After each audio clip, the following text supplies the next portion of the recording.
Hello everyone, কি অবস্থা সবার? সবাইকে মিষ্টি শীতের অনেক অনেক শুভেচ্ছা।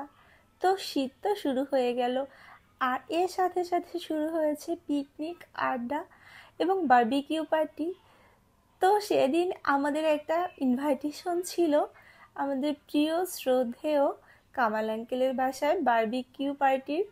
আর এই প্রোগ্রামটা হয়েছিল আঙ্কেলের বাসার ছাদে, তার নিজস্ব উদ্যোগে। আর এখানে আমাদের বাসার সবাই আমন্ত্রিত ছিল। তো এরপর সন্ধ্যার পর আমিও রেডি হয়ে চলে গেছিলাম সবার সাথে আড্ডা দিতে, যদিও বা আমার যেতে খানিকটা লেট হয়েছিল। ইতোমধ্যে ম্যাক্সিমাম গেস্টরাই চলে এসেছে, আর সবাই যে যার মতো করে আড্ডা দিচ্ছিল। তো ছাদের একটা কর্নারে কিন্তু বারবিকিউ করা হচ্ছে, আর এই বারবিকিউ তৈরির কাজটা করছিল আমাদের একটা প্রিয় আপু, মিষ্টি একটা আপু, যে কিনা দেখতেই সুন্দরী না, অনেক গুণবতীও বটে। আর সে কিন্তু আমাদের প্রিয় আঙ্কেলের একমাত্র মেয়ে। তারপর আমিও কিন্তু কাজে লেগে পড়েছিলাম, আর এখানে আমাদের সার্বিক সহযোগিতায় ছিল আমার প্রিয় ছোট কাকা এবং কামাল আঙ্কেল। তো ছিলই, এ টু জেড সব কিছু গুছিয়ে এনে আমাদের হাতের কাছে দেওয়ার জন্য।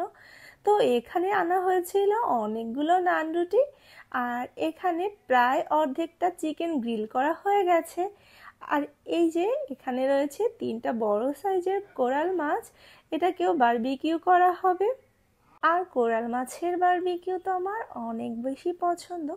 তো এখানে একটা কোরাল মাছ বসানো হয়েছিল, যদিও আমাদের একটু ভুল হয়েছে, ফয়েল পেপার করে মুড়িয়ে তারপরে বসালে ভালো হতো, কারণ কোরাল মাছ তো অনেক বেশি সফট, ভেঙে ভেঙে পড়ে যায়।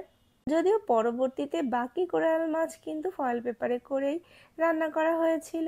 আর এখানে আমাদের প্রিয় আঙ্কেলরা গান গাচ্ছিল, আর সবাই মিলে এনজয় করছিল। ছাদের উপর ঠান্ডা বাতাস, সাথে বারবিকিউ পার্টি, গান নাচ সব কিছু মিলে একটা এনজয়েবল পরিবেশ তৈরি হয়েছিল, আর সবাই খুব বেশি এনজয় করছিল।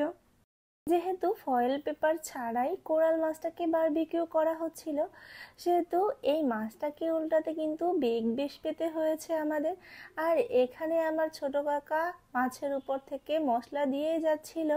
তো এখানে চাঁদকে সাথে নিয়ে আমাদের মিষ্টি কাপড়রা মিষ্টি মিষ্টি ভিডিও বানাচ্ছিল।